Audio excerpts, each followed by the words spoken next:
Alis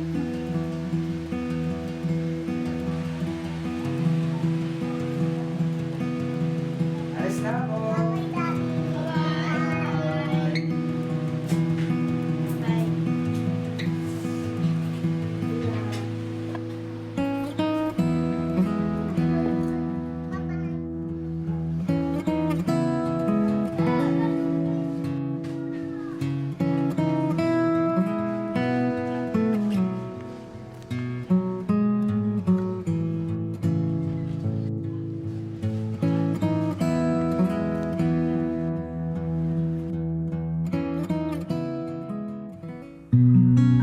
Araw-araw, maagang nagsisimula ang biyahe namin.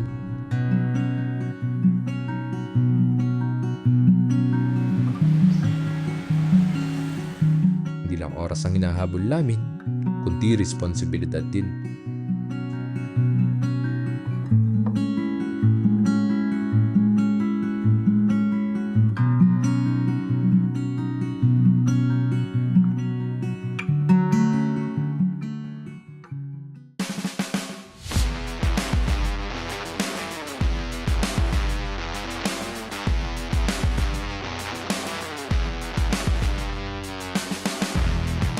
Minsan biglang uulan.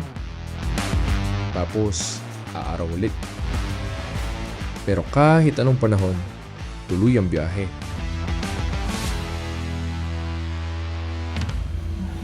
Tao po, Plus Express Delivery po.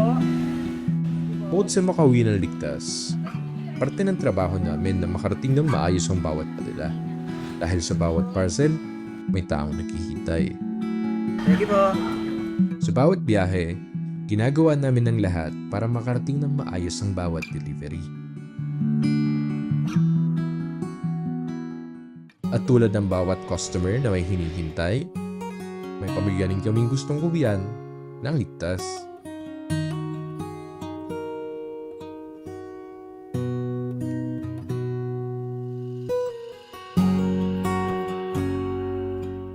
Sa kalsada, bawat segundo mahalaga.